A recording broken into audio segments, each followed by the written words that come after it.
भेटण्याची संधी मिळाली. लोकसभा निवडणुकीच्या वेळेला मी आले होते आणि तोपर्यंत लोकसभेचे निवडणुकीचे उमेदवार निश्चित झालेले नव्हते. परंतु केंद्रामध्ये पंतप्रधान नरेंद्रजी मोदी हे परत एकदा पंतप्रधान झाले आणि महायुतीला राज्यामध्ये संमिश्र असं म्हणता येईल असं यश मिळालं. परंतु शिवसेनेचे 8 खासदार निवडून आले आणि आपल्या चर्चेमध्ये सुद्धा अनौपचारिकरित्या नक्की शिवसेनेचे किती येतील असं पत्रकार विचारत होते. तर त्यांची पण थोडी चिंता दूर झाली असेल. आम्हाला अजून अपेक्षा होती यशाची, पण ते जरी त्याच्यात मिळालं नसलं तरी सुद्धा आमचाही परफॉर्मन्स खूप चांगला होता. स्ट्राईक रेट चांगला होता. माननीय शिंदे साहेबांनी जे प्रचंड परिश्रम केले त्याला लोकांनी चांगल्या प्रकारचा प्रतिसाद दिला असं चित्र झालेलं आहे. आणि आता आज आम्ही मुख्यमंत्री लाडकी बहीण सन्मान यात्रा याच्या निमित्ताने इकडे आलो. हे 9वं पुष्प म्हणजे हा 9वा कार्यक्रम शिवसेना महिला आघाडीने घेतलेला आज महाराष्ट्रात होतोय. आणि आज साताऱ्याला तिथल्या जिल्हा प्रमुख शारदाताई जाधव यांनी आयोजित केलेल्या कार्यक्रमाला आमच्या प्रवक्त्या शिवसेनेच्या डॉक्टर ज्योती वाघमारे, तसंच उपनेत्या कलाताई शिंदे, सांगलीच्या महिला संपर्क प्रमुख सुनीताताई मोरे आणि सुलोचनाताई पवार उपजिल्हा प्रमुख आणि अनेक पदाधिकारी आजच्या उपस्थित होत्या. आणि महत्वाचं म्हणजे महाराष्ट्रामधलं वातावरण फार मोठ्या प्रमाणामध्ये जरी गढूळ झालं असलं तरी स्त्रियांच्या मध्ये या योजनेच्या निमित्ताने इतर योजनांच्या निमित्ताने खूप उत्साह आहे. ज्यावेळेला मी आज महिलांना विचारलं की आनंदाचा शिधा कोणाला मिळालेला आहे तर 90% महिलांनी हात वर केलेले आहेत. आणि त्याचबरोबर मुख्यमंत्री लाडकी बहीण सन्मान योजना याच्यासाठी जी अट आहे त्या अटीमध्ये बसणारे सुद्धा मोठ्या प्रमाणामध्ये अर्ज दाखल झालेले आहेत. त्या प्रत्येकाला 18 तारखेपर्यंत पहिला हप्ता 1,500 रुपयाचा मिळणार आहे. आणि त्या योजनेवरती टीकाकारांचं काय म्हणणं होतं याच्यावर तर माझं म्हणणंही मी आता कार्यक्रमामध्ये सांगितलेलं आहे. तर तुम्ही मला प्रश्न विचारा, त्याच्यावर तुम्ही नक्की उत्तर देईन. आणि उपसभापती म्हणून काम करत असल्यामुळे बाकी जरी संबंधित इतर काही योजनांची असतील उत्तरं तर ती सुद्धा मी जरूर देईन. आणि मी एवढंच या ठिकाणी सांगेन की केवळ प्रत्येक सरकारच्या योजनेकडे दूषित भूमिकेतून बघण्यापेक्षा केंद्र सरकारने केलेला अर्थसंकल्प असेल, राज्याचा अर्थसंकल्प असेल, त्याचबरोबर पायाभूत सुविधांसाठी जो प्रयत्न राज्य सरकारने केलेला आहे, रोजगाराचे अनेक प्रकल्प येण्याच्या दृष्टिकोनातून मोठे परत एमओयू राज्य सरकारचे झालेले आहेत. आणि त्यामुळे पुढच्या काळामध्ये महाराष्ट्राचं चित्र चांगल्या पद्धतीने बदललेलं दिसेल याच्यात कुठलीही शंका नाहीये. लोकसभेच्या वेळेला काही वेळेला जी वस्तुस्थिती नाहीये ती वस्तुस्थितीचं विपर्यास करून मांडण्याचं काम हे विरोधी पक्षांनी जरी केलं असलं तरी सुद्धा जनतेला काय वाटतं आहे ते समोर आलेलं आहे. आणि या पार्श्वभूमीवर साताऱ्यामध्ये सुद्धा महायुतीला चांगल्या प्रकारचं यश मिळेल याच्यात माझ्या मनात कुठली शंका नाहीये. आपण जरूर प्रश्न विचारू शकतो. लाडकी बहीण योजना स्तुत्य उपक्रम आहे महाराष्ट्रातला, परंतु त्याच्या विरोधात उच्च न्यायालयात याचिका दाखल केल्या. ती याचिका फेटाळली ना आता, याचिका फेटाळलेली आहे आता कालच. आज शेवटचा दिवस होता मुख्यमंत्री लाडकी बहीण योजनेचा ज्या रिजेक्ट झाल्या त्याच्या रिजेक्ट का होत आहे, त्याला काय कारण काय आहे? रिजेक्ट का होत आहे? रिजेक्ट का होत आहे? कारण सर्वसामान्य महिलांना काय ते अर्ज भरायला येत नाही, अंगणवाडी सेविका भरतात. त्या जर भरत असतील तर रिजेक्ट होण्याचं कारण काय? जर पात्र व्हायला पाहिजे ना. ते याच्यामध्ये तुम्ही फार छान प्रश्न विचारलाय, त्यामुळे मी आभारी आहे. अजून काय ऍड करायचं ते ज्योती सांगतील. याच्यामध्ये 15 लाख अर्ज साधारण रिजेक्ट झालेले आहेत असं म्हणतायत. आणि भरलेले जे अर्ज आहेत ते 1.5 कोटीच्या वरती संख्या आहे. म्हणजे 10% पर्यंत त्याच्यामध्ये त्रुटी आलेल्या आहेत. तर कुठल्याही सर्वेक्षणामध्ये कुठल्याही आपल्या याच्यामध्ये योजनांच्या मध्ये काही टक्के रिजेक्शन असतं. याचा अर्थ ते कायमस्वरूपी बाद झालेले अर्ज आहेत असं नाहीये. आणि दुसरं म्हणजे तांत्रिक गोष्टी ज्या असतात की बँकेमधलं नाव वेगळं आणि त्याच्यावर भरलेलं स्पेलिंग मिस्टेक असणं, काही वेळेला पोर्टलवरती मध्ये थांबायला लागलं आणि मग उरलेली माहिती भरलेली असणं, आधार कार्डाचा नंबर जो आहे तो नंबर मॅच न होणं. परंतु माझ्या माहितीप्रमाणे मुख्यमंत्री जनकल्याण कक्षाच्या सदस्यांनी मला सांगितलं की आता नवीन त्यांनी जे पोर्टल परत त्याला स्वरूप दिलेलं आहे पुनर्सुधारित, तर त्याच्यानुसार आधार कार्ड आलं की आपोआपच ते सर्व फीड होणार आहे. म्हणजे नाव आणि त्याच्या नंबरच्या बद्दलचे जे हे होतं विसंगती येऊ शकतात त्या आपोआपच त्याच्यातून मार्ग निघणार आहे. आणि सरकारने माझ्या माहितीप्रमाणे 2.5 कोटी पर्यंतचं लक्ष ठेवलेलं आहे. तर तेवढं लक्ष जर पूर्तता झाली तर काहीच प्रश्न येणार नाही. अजून जरी महिलांनी अर्ज भरले तरी सुद्धा त्या संदर्भामध्ये जसं आपली एरवी असतात अपिलात जात आहेत आपण विचारू शकतो तशा पद्धतीने सुद्धा प्रक्रिया पुढच्या काळात होईल की काय कारणामुळे तो रिजेक्ट झालेला आहे, काही कागदपत्र कमी आहेत का काय. प्रत्येक रिजेक्ट झालेल्या अर्जदाराला त्यांना त्यांची बाजू मांडून त्याच्यात पात्र होण्यासाठी म्हणून योग्य ती संधी दिली जाईल. जे अगदी त्याच्यात बसण्यासारखेच अर्ज नाहीयेत त्याच्याबद्दल मग दुसऱ्या कुठल्या योजनेमार्फत त्यांना काही लाभ देता येतोय का हा सुद्धा प्रयत्न केला जाईल. अधिक एक माहिती मला अधिकाऱ्यांनी सांगितली की समजा एखादी महिला अशी आहे की संजय गांधी निराधार योजनेमध्ये पात्र आहे आणि तिने इथे भरलेला आहे तर अशा वेळेला तिला या योजनेच्या मार्फत सुद्धा फायदा मिळू शकतो आणि तिथे सुद्धा ती पात्र ठरते. तिथे ती पात्र ठरल्यामुळे ती पात्र लाभार्थी आहे याचा उलट तो पुरावा धरला जातो आहे. आणि एक लोकांची त्रुटी आहे की 1,500 काय होणार. तर मला असं वाटतं मगाशी मी भाषण ऐकलं असेल तर त्याच्यात ज्या माणसाला 100 रुपये किंवा 400 रुपयासाठी ज्या राज्यामध्ये काही वेळेला दुर्दैवाने शेतकऱ्यांना आत्महत्या करायची वेळ येते त्या राज्यामध्ये मुलांच्या फीच्यासाठी काही वेळेला पुस्तकं आहेत, रेनकोट आहे, बूट आहेत, स्वेटर आहेत, शाळेत जात असताना दप्तरं लागतात. जरी सरकारने किती मोफत केलं तरी सुद्धा काही गोष्टीसाठी मी साधं सांगते माझ्या घरातल्या बाईवरून की आपण सगळं देतो पण तिला जे विचारलं मी यायला की तुझी मुलगी जाणार कशी, सेंटर कुठे आहे, तर सेंटर 2 रेल्वे स्टेशन सोडून आहे सेंटर. मग अशा वेळेला तुम्ही टॅक्सीने गेलात तरी चालेल असं जेव्हा तिला सांगून मी स्वतः मदत दिली तर त्यावेळेला लक्षात आलं की 700 ते 800 रुपये सुद्धा खूप मोठी अमाऊंट आहे आणि तिने सांगितलं पहिलं म्हणजे मुलगी खूप आनंदाने हसत होती की आई मी सुद्धा आता टॅक्सीने जाऊ शकते. त्यामुळे मुलांच्या मनात अशा प्रकारनी एक विश्वास वाढणं, स्त्रियांना तो विश्वास वाटणं आणि आमच्या बरोबर कोणी आहे मदत करणारं समाजामध्ये ज्यांच्याकडे सत्ता नाहीये, ज्यांच्याकडे संपत्ती नाहीये आणि ज्यांच्याकडे प्रतिष्ठा नाहीये त्यांना समाजात काहीच कोणी त्यांना विचारपूस करत नाही. आणि म्हणून अशा गरीब माणसांच्या पाठीमागे सरकार आहे हा संदेश त्यांच्यापर्यंत पोहोचावा आणि तो आत्मविश्वास वाढावा म्हणून ही योजना केलेली आहे असं मला वाटतं.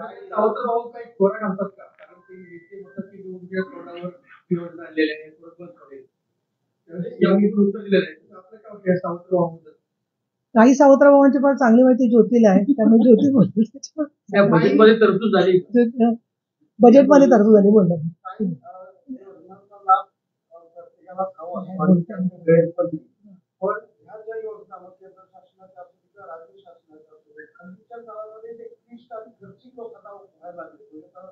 आणि एक उदाहरण देतो तुम्हाला पीएम किसान योजना आहे त्याच्यामध्ये काही लोकांचे रिजेक्शन वगैरे झाले पुन्हा त्यांना अप्लाय करायचं होतं पण आता अशी अवस्था राज्यामध्ये आहे पूर्ण राज्यामध्ये की जे पीएम किसानचा ऑनलाईनला जे फिडिंग करत होते इन्फॉर्मेशन वगैरे त्याला शासनानं काय केलं होतं कॉन्ट्रॅक्ट बेसला लोक ठेवलेले ऑपरेटर आता अशी अवस्था ह्या ऑपरेटरच नाही त्याला कमी केलेला आहे आणि मग लोकांना वर्षानुवर्षाचा पैसे मिळत नाही पेमेंट काय लाभच मिळत नाही. पण याच्यासाठी मी असं म्हणेन की प्रत्येक जिल्ह्यामध्ये आम्ही ज्या दुष्काळाचा विषय होता त्यावेळेला सगळीकडे विभागीय आयुक्तांबरोबर बैठका घेतल्या होत्या आणि त्यांनी असं सांगितलं होतं की प्रत्येक ठिकाणी जे आरडीसी आहेत प्रत्येक ठिकाणचे जे रेसिडेंट कलेक्टर्स आहेत ते या कामाच्यासाठीच त्यांच्यावरती जबाबदारी टाकलेली असते. त्यामुळे अशा ज्या योजनांमध्ये केंद्र सरकारच्या असतील किंवा राज्य सरकारच्या असतील त्याच्यामध्ये काही अडचणी येत असतील तर त्याच्यावरती निराकरण करण्यासाठी एखादा हेल्पलाईन नंबर किंवा त्यांची मदत सेवा ही आवश्यक आहे. तर मी ते उपसभापती म्हणून निर्देश देते की या संदर्भामध्ये काही जर का अडचणी असतील आणि मी सुद्धा आमच्या कार्यालयाच्या मार्फत त्याचा पाठपुरावा करते. आणि एक खरं आहे की अगदी बँकेचा फॉर्म सुद्धा खूप क्लिष्ट झालेला आहे. पुढच्या योजना कशाला आपल्यासारखा सुशिक्षित माणूस बँकेत गेला तरी त्याच्यामध्ये कुठे नक्की भरायचं आणि काय करायचं हा प्रश्न लोकांना पडतो. एक तर मातृभाषेचा उपयोग करणं फार आवश्यक आहे. हिंदीमध्ये किंवा इंग्लिशमध्ये त्या भरल्या जात नाही त्यामुळे मातृभाषेचा आग्रह धरला पाहिजे. दुसरं सुविधा केंद्र आपण केलेली आहेत पण त्यातले बऱ्याचशा ठिकाणी काही अडचणी त्याच्यामधल्या असतात. आणि तिसरं वाईट असं आहे की अशा ज्या योजना डायरेक्ट थेट मदत मिळते ना त्या आपण चांगल्या हेतूने डायरेक्ट बँक ट्रान्सफर करतो. पण मला असं सांगलीमध्ये निदर्शनाला आलं ज्याला कामगारांना थेट पैसे मिळत होते 2200 रुपये 1500 रुपये तर काही कार्यकर्ते म्हणवणारे लोक हे त्याच्यामधून कमिशन घेतल्याशिवाय त्यांना सहकार्यच करत नव्हते. आणि एखादा अधिकारी जर का त्याच्यात सामील असेल आतमधला तर तो सुद्धा सांगतो अशा वेळेला. त्यामुळे अशा काही गोष्टी तुमच्या निदर्शनाला आल्या तर तुम्ही जरूर आमचं लक्ष वेधा आम्ही त्याच्यात लक्ष घालू. प्रत्येक जिल्ह्याला नोडल ऑफिसर पण आता साताचं उदाहरण घ्या त्या नोडल ऑफिसरचा पुढे पत्ताही नाही आणि कधी असताना त्यांचा नंबर लागत मग काय त्याची दिशाभूल नाही का तर आपण लक्ष घालावं. मी शारदाताईंना सांगेन की असे जे नोडल ऑफिसर आहेत त्यांची नावं घेऊन तुम्ही त्यांच्याकडे काही लोक पाठवा. कोणीच गेलं नाही त्यांच्याकडे आणि अशी परिस्थिती अर्ज भरायला कुठे मदत केली नाही. असं कोण म्हणतं? महिलांचे काय नाही, ज्या महिला असं म्हणत असतील ना त्यांना तुम्ही सांगा की आमच्या शिवसेनेच्या संपर्क करा आणि त्याप्रमाणे आम्ही मदत करू अर्ज भरायला. पण एक असतं की त्यांनी पण स्वतः इच्छा दाखवली पाहिजे. काय माहितीये का भाऊ, मी स्वतः मेडिकल डॉक्टर म्हणून काम केलेलं आहे. काही वेळेला पेशंट काय सांगतात की तुम्ही सगळ्या घरोघर जाऊन पेशंट बघा, पण तुमचं काम आहे, तुम्ही सरकारी लोक आहे, आम्ही सरकारी लोकच काम करत नाही असं म्हणतो, असं लोक पण बोलतात. त्याच्यामुळे मला असं वाटतं थोडंसं ज्या महिलांना मदत पाहिजे त्यांना मदत आम्ही नक्की करू. हा,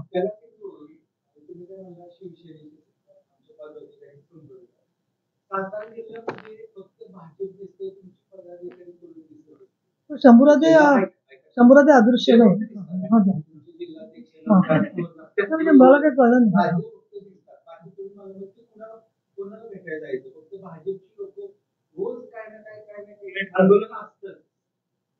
जिल्हाध्यक्ष तर मला तर वाटतं 2 ते 3 महिने झालेले साखर काढलेली त्याच्यावर आज दिसतच नाही.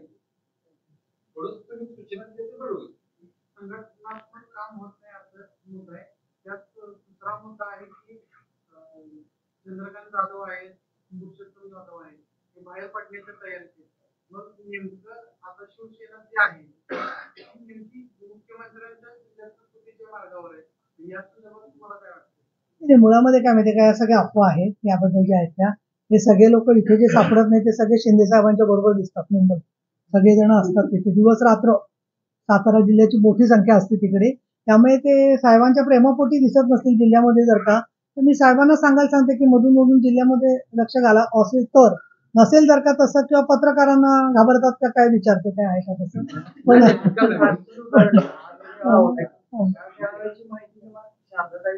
द्यायला हवी होती. हा मेळावा गमतीत घेतला का नेमकं काय दिवशी काहीच माहिती नाही.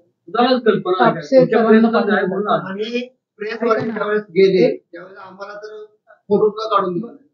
आम्ही तर नाही, हे काय माहितीये का, तुमचं चांगलं आहे हेतू, प्रश्नच नाही त्याच्यामध्ये. पण कोणाला फोटो नाही काढून दिला मला माहित नाही काय झालं ते. पण आमचा हा मेळावामुळे याचा अंतिम त्याचा निर्णय आम्ही काल संध्याकाळी घेतला. कारण आज महेश शिंदेचा वाढदिवस होता तर कोरेगावला जाऊन तिथे भेटावं का इकडे यावं का मान खटावला जायचं असं थोडंसं चर्चा चाललेली होती. गुप्त वगैरे काहीच नसतं. शिवसेनेची पहिली बातमी पेपरला छापता तुम्ही, त्यामुळे गुप्त वगैरे असं काही नाही त्याच्यामध्ये. आणि दुसरं आमची सन्मान यात्रा चालू आहे, सगळीकडे बातम्या चाललेल्या आहेत. दुसरं कोल्हापूर सातारा सांगली एकत्र घ्यायचं होतं पण कोल्हापूरचं पाणी आता ओसरायला लागलं म्हणून मग साताऱ्याचं सुद्धा गेलं. असं संयोजनातल्या काही त्याच्यामधले भाग आहेत. आणि दुसरं असं की मी स्वतः काही पत्रकारांना नाही कळवलं हे खरं आहे. परंतु मी म्हटलं आता मी किती वर्ष कळवत राहायचं, तर म्हटलं आपण यांना कळवू दे. तर पण असं जर का होत असेल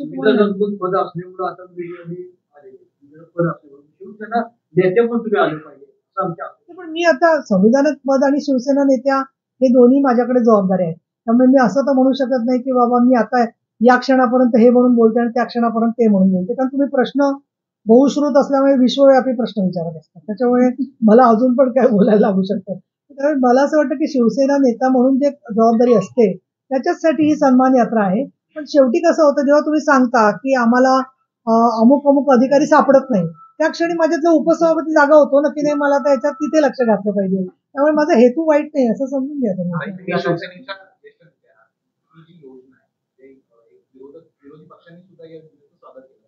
एकूणच याचा राज्याच्या तिजोरीवर जो काही ताण पडणार आहे तर त्याचा विचार करता ही योजना खरंच पुढील काळात टिकेल असं वाटतं तुम्हाला? जोडून आता सध्या मुख्यमंत्री योजना महाराष्ट्र अजित पवारांनी आता एक यात्रा काढली आणि त्या यात्रेमध्ये अजित पवार हे फक्त मुख्यमंत्री योजना असं त्याचा फक्त उल्लेख करताना दिसत नाही. फक्त लाडकी बहीण योजना असा उल्लेख करताना बऱ्याच ठिकाणी तुमच्या भाषणातून येत असेल. मला वाटतं हा अजितदादांचा प्रश्न मी उत्तर देते पण त्याच्या आधी त्यांनी जो विचारला ना प्रश्न ती नंतर राहील की नाही तू बोल ना थोडं त्यांचा का होऊ दे काहीचा मी बोलतो. आता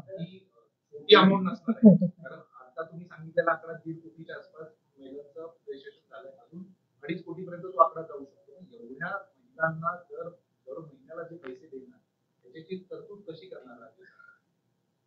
एक मिनिटाचं उद्या मी घेते मी ज्योती वाकराचं उत्तर होऊ दे त्याच्यानंतर परत आपण घेऊ. चला एक मिनिट थोडं शांत करा.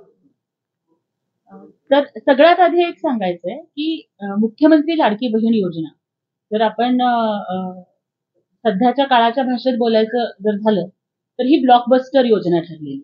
तर मला वाटतं की दुसरी कुठली योजना ही एवढी लोकप्रिय ठरलेली नाही.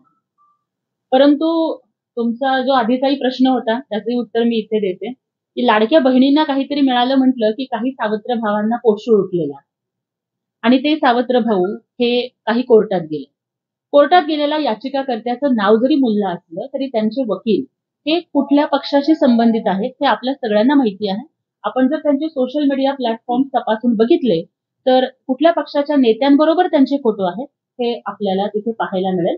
त्यामुळे राजकीय हेतूनं ते कोर्टामध्ये गेलेले होते. पण मुंबई हायकोर्टानं जो निकाल दिला की लोकाभिमुख योजना त्यांना आम्ही विरोध करू शकणार नाही, याचा अर्थ संविधानानं या सावत्र भावांना दिलेली ती चपराक आहे. कारण भारतीय संविधानाच्या प्रमाणे भारत हे कल्याणकारी राज्य आहे. म्हणजे एखादी कंपनी जशी फायदा आणि तोटा बघून चालवली जाते तसं राज्य किंवा राष्ट्र हे फायदा नुकसानीसाठी चालत नसतं, तर ते जनतेच्या कल्याणासाठी चालत असतं आणि त्या विकासाला एक मानवी चेहरा असला पाहिजे. त्यामुळे मला वाटतं की तिथे कोर्टानेच सरकारची बाजू किती बरोबर आहे हे सांगितलेलं आहे आणि त्या सगळ्या सावत्र भावांना आता लाडक्या बहिणी ह्या निवडणुकीमध्ये त्यांची जागा दाखवणार. राहता राहिला प्रश्न तरतुदीचा. तर आपण कुठली योजना किंवा गुंतवणूक यासाठी एक रूल असतो IRFBचा. त्याप्रमाणे की तुमचं जे कर्जावरचं व्याज आहे ते 9 ते 10% पुढे जाता कामा नये अशा पद्धतीचा एक नियम आहे. सध्याच्या काळात आपण बघतोय की कदाचित याच्या आधी फेसबुक लाईव्ह मुख्यमंत्री असल्यामुळं ते कुठे रेमडेसिवीर असेल, बॉडी बॅग असेल, सगळीकडे फक्त पैसे खाणं म्हणजे फक्त घेणं एवढाच त्यांचा धंदा होता. त्यांना देणं माहिती नव्हतं. आता मुख्यमंत्री एकनाथजी शिंदे साहेबांच्या नेतृत्वाखाली आपण बघतोय की महाराष्ट्र पुन्हा फॉरेन इन्व्हेस्टमेंटमध्ये FDI मध्ये आपण एक नंबरवरती आलेलो आहोत. जीएसटीचं कलेक्शन वाढत चाललेलं आहे आणि आपलं जे कर्ज आहे ना ते IRFBच्या नियमानुसार आहे. म्हणजे आपला व्याजाचा जो दर आहे तो 6-7% पर्यंत मर्यादित आहे. त्यामुळे राज्याच्या तिजोरीवर कुठलाच भार पडणार नाही. उलट तुम्ही बघा की जे लोक आमच्यावरती आरोप करतात की निवडणुका तोंडावर आल्यामुळे योजना काढली, भाऊ तुम्ही मला सांगायचं की जेव्हा एसटीचं अर्ध तिकीट केलं शिंदे साहेबांनी तेव्हा कुठली निवडणूक होती?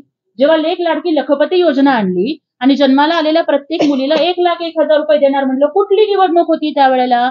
ज्या वेळेला प्रत्येक आईचं नाव हे आपल्या मुलांच्या सरकारी कागदपत्रावर असेल ही योजना काढली तेव्हा कुठली निवडणूक होती? ज्या वेळेला वयोश्री योजना लागू केली तेव्हा कुठलीच निवडणूक नव्हती. आणि मला विश्वास आहे जसे एसटी तोट्यात होती आणि जेव्हा अर्ध तिकीट आणि 75 वर्षाच्या वरील वयोवृद्धांना मोफत प्रवास त्यावेळेस अनेक जण म्हणाले की आता तर एसटी बंदच पडणार. उलट झालं की एसटी म्हणजे महिलांची पावलं लक्ष्मीची पावलं असतात आणि त्या लक्ष्मीच्या पावलांचा स्पर्श एसटीला झाला आणि ती एसटी फायद्यात आली. त्याचप्रमाणे लाडक्या बहिणींना ओवाळणी दिल्यामुळं राज्य शासनावर कुठलाही बोजा पडणार नाही. उलट महाराष्ट्राचं कल्याणच होईल. कारण हा महाराष्ट्र जिजाऊ सावित्री रमाई आणि अहिल्यादेवींचा महाराष्ट्र आहे. काही सावत्र भाऊ या योजनेला भीक म्हणतायत, काही सावत्र भाऊ या योजनेला लाच म्हणतायत. मला त्यांना ठणकावून सांगायचंय की भाऊ बहिणीला जी देतो ना त्याला ओवाळणी म्हणतात, त्याला भीक नाही म्हणत. पण तुम्ही एका वेळेला दिल्ली समोर झुकणार नाही म्हणून गर्जना करणारे आज दिल्लीच्या दारात जाऊन मुख्यमंत्री पदासाठी जे तात्काळच उभारला 2-2 दिवस वेळ मिळत नाही ना, भीक मागणं त्याला म्हणतात. महाराष्ट्रातल्या महिला या भिकारी नाहीयेत, त्या स्वाभिमानी आहेत आणि हे भावा बहिणीचं प्रेम आहे. आज ज्या महिला आम्हाला भेटल्या त्यांनी इतकं भावनिक करणाऱ्या गोष्टी सांगितल्या की आज भावाचा उपवास आहे ताई आणि आमच्या भावांच्या बरोबर आम्ही आमचा लाडका भाऊ एकनाथजी शिंदे साहेबांसाठी सुद्धा उपवास धरला. हे आम्हाला महिलांनी सांगितलं की महाराष्ट्राची जनभावना.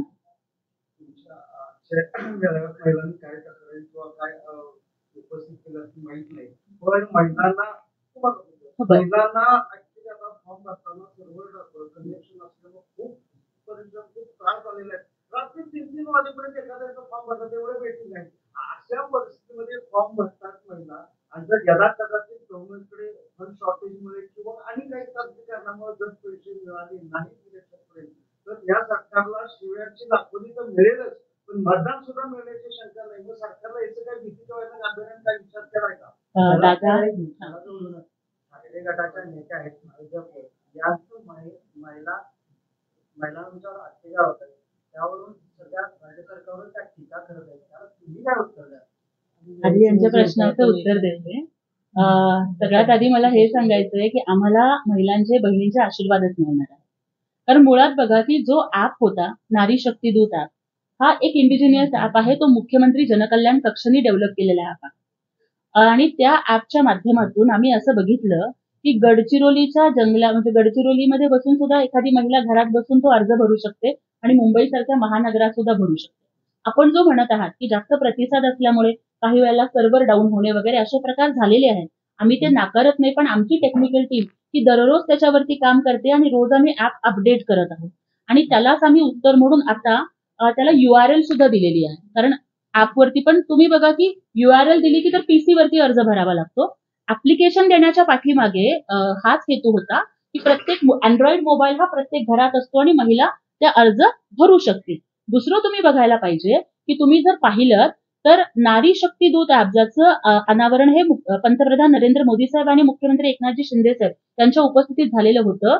तर आपल्याला त्याचा अभिमान वाटला पाहिजे की जे ऍप मुख्यमंत्री जनकल्याण कक्षाच्या टेक्निशियननी म्हणजे तिथल्या काम करणाऱ्या लोकांनी डेव्हलप केलंय ते आज 3 नंबरवरती आहे जगामध्ये. पहिलं इंस्टाग्राम आहे, दुसरं इंस्टाग्राम लाईट आहे आणि तिसरं नारी शक्ती दूत ऍप आहे. जवळपास 70 लाख डाउनलोड त्याच्या झालेले आहेत आणि आतापर्यंत आम्हाला त्या माध्यमातून 1,60,00,000 अर्ज प्राप्त झालेले आहेत. त्यापैकी 1,27,00,000 अर्ज हे मंजूर झालेले आहेत.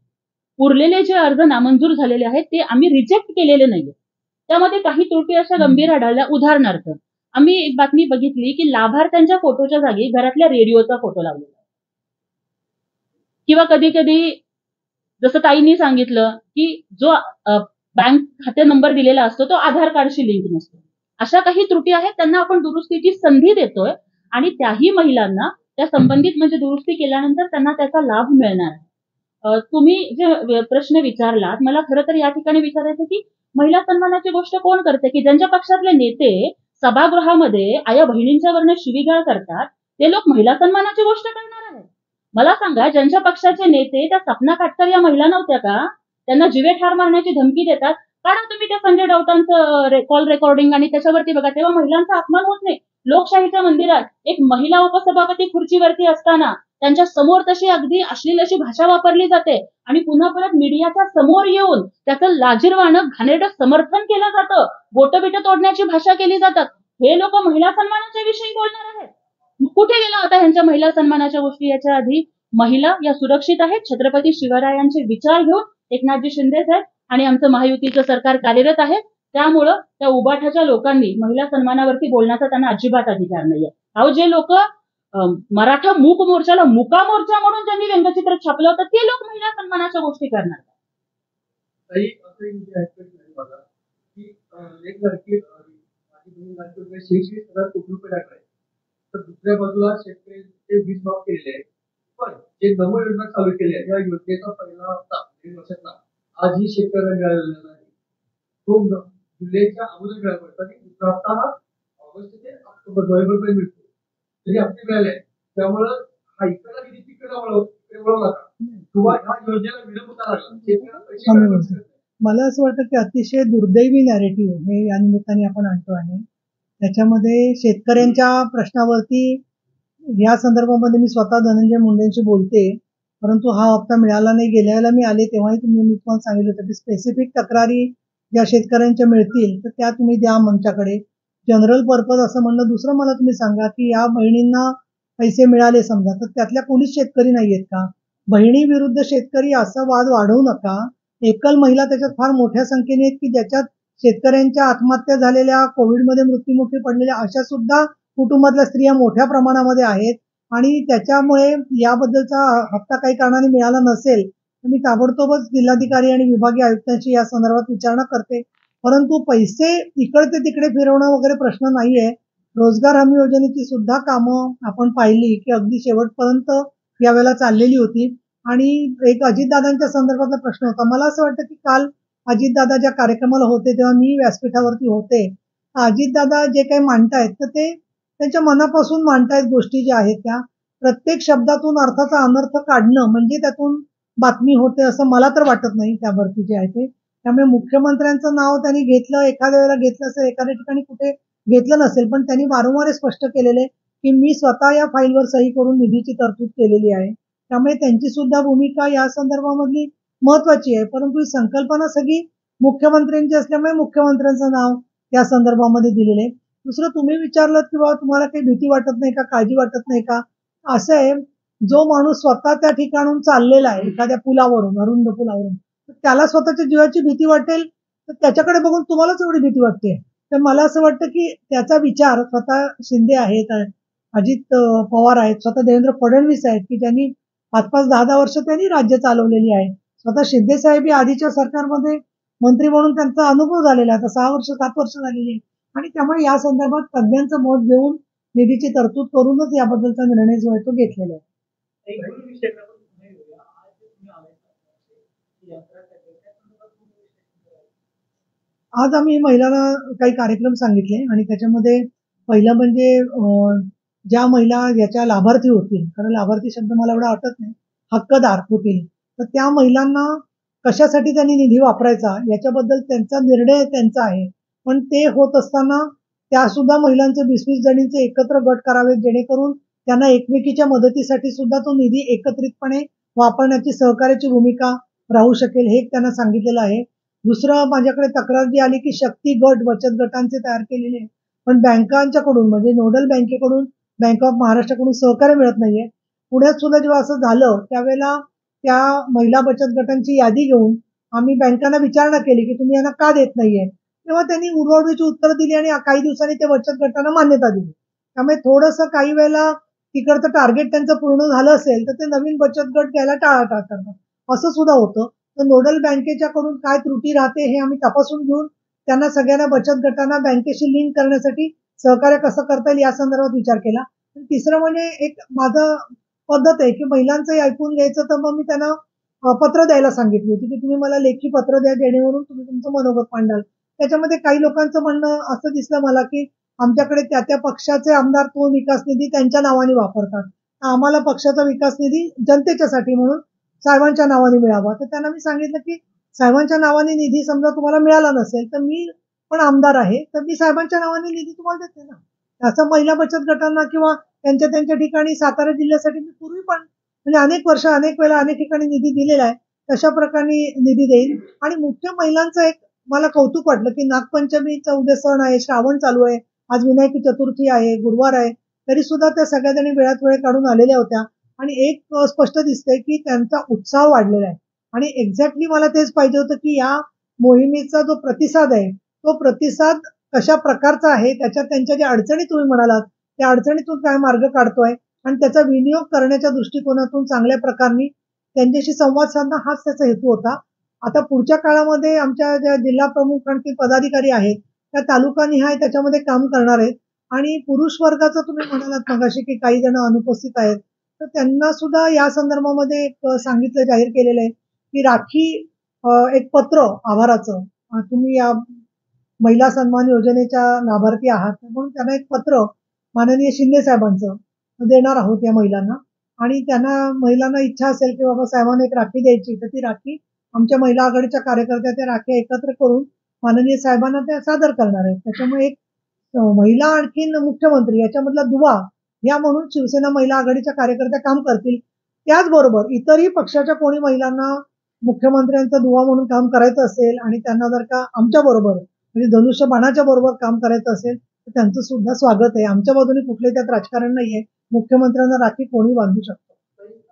आतापर्यंत मुख्यमंत्र्यांचं जे शेतात काम करणं आहे तर विरोधी पक्षांनी टीका बऱ्याच वेळा केलेली. अजित पवार आहेत मुख्यमंत्री, ते सुद्धा म्हटले की मी सुद्धा सकाळी शेतात काम करतो, पण माझे माध्यम प्रतिनिधी फार संपर्कात नसल्यामुळे माझे फोटो येत नाहीत. पण असं ते बोलल्याबरोबर त्यांना खूप प्रसिद्धी मिळाली काल. त्यामुळे शिंदेवर काही बोललं, शिंदे साहेबांवर, की खूप त्यांना प्रसिद्धी मिळते. त्याच्यामुळे ते प्रेमाचं आहे सगळं त्यांचं जे आहे दोघांचं चाललंय ते. त्यात काही फार मोठं राजकीय वाद नाही आहे. शेतकऱ्यांसाठी खतांवरती 20% जीएसटी लावला जातो. अतुल कोल्हेंनी हा सवाल त्याच्यावरती काय निर्णय झालाय का? मला माहिती घेऊन मी सांगते आपल्याला, परंतु मी आपल्याला एक सांगेन की ज्यावेळेला आधीचं सरकार होतं म्हणजे उद्धव ठाकरे मुख्यमंत्री असतानाचं, त्याच्यामध्ये सुद्धा जीएसटीच्या संदर्भात जीएसटी काउन्सिलमध्ये त्या त्या सरकारचे अर्थमंत्री बाजू मांडत असतात.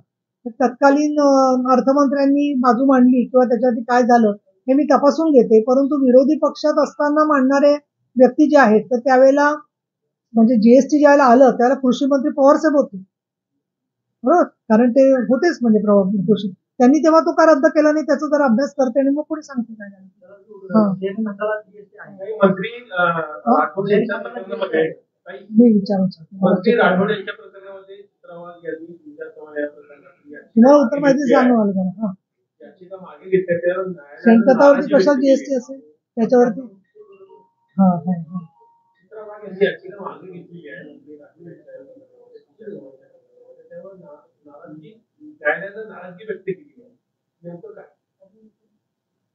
न्यायालयावरती मी काहीच बोलू शकत नाही.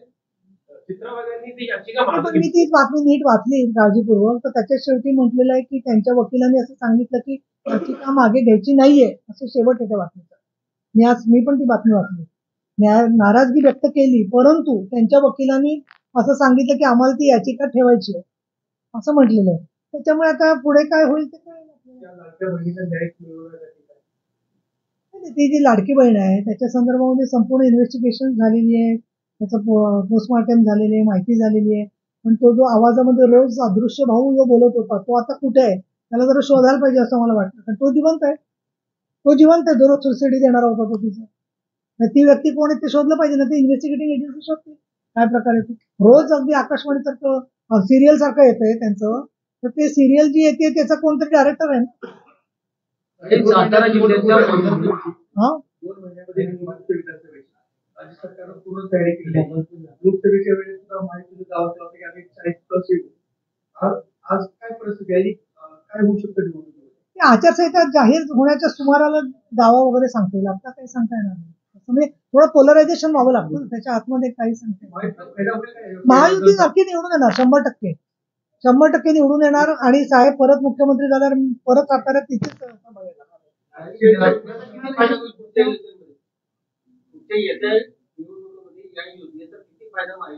मुळात काय माहितीये का फायद्यासाठी आणि तोट्यासाठी योजनाच नाहीये. ही योजना जी आहे ती महिलांचा आत्मविश्वास वाढवण्यासाठी आहे आणि ज्या स्त्रियांचा विश्वास वाटेल तर त्या स्त्रियांना एक कुठेतरी दिलासा देण्यासाठी हे काम करतोय आम्ही.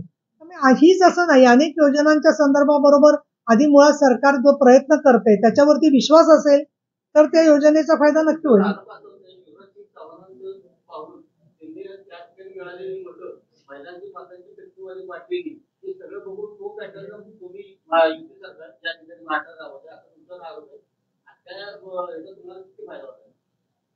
मुळामध्ये त्यांनी शिवराज सिंग चौहानांनी अशी योजना केली तर समजा इतर राज्यांच्या मध्ये काही चांगल्या योजना झाल्या असतील तर आपल्या महाराष्ट्रात रोजगार हमी योजनेचे आपण जनक आहोत.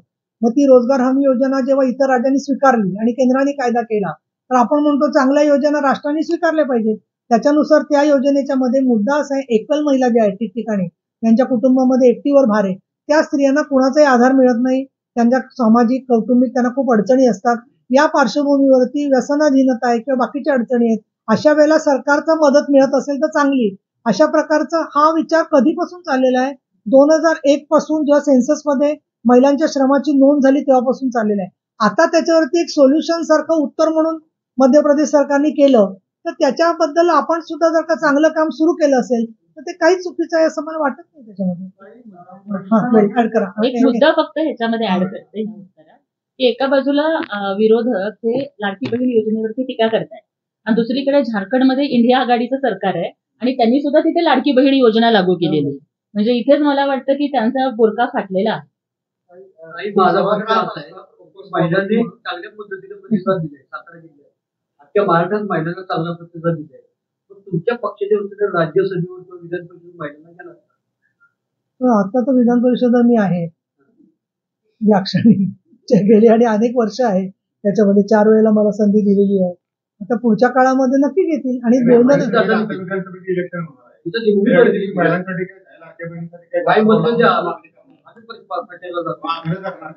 जरा इथले भाऊ काय म्हणतात पक्ष बघेल.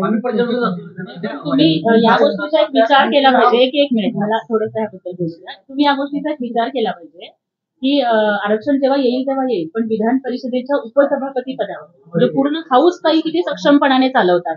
त्यात तुम्ही आणखीन एक बघा की शिवसेनेमध्ये महिलांना नेतेपदच दिलेलं नव्हतं. शिंदे साहेबांनी मान्य नीलमताई गोरे असतील, भावनाताई गवळी, मीनाताई कांबळी या 3 महिलांना त्यांनी नेता केलं. शिवसेनेच्या इतिहासात पहिल्यांदा महिला नेत्या झाल्या. त्याच्यानंतर महिला सचिवच शिवसेनेच्या इतिहासात नव्हत्या. मनीषाताई कायंदेंना महिला सचिवपद दिलं आणि तुम्ही कुठेही बघा की प्रत्येक ठिकाणी उलट आम्ही बघितलं की शिंदे साहेब सत्तेवर आल्यापासून 2 कोटी महिलांना विविध योजनांचा लाभ झाला की लाडकी बहीण योजना सोडून.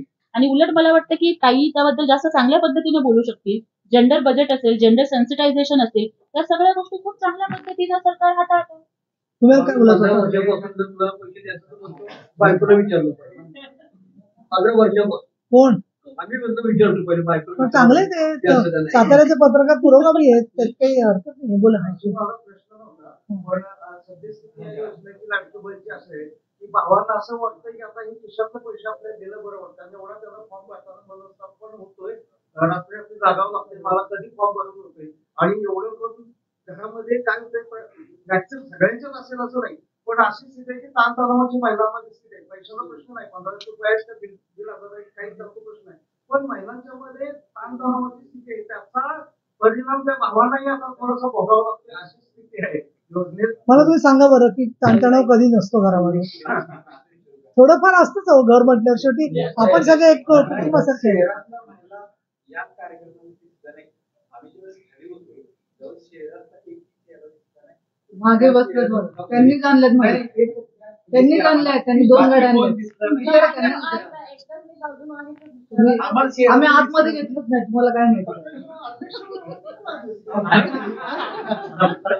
Okay, thank you. चला, धन्यवाद.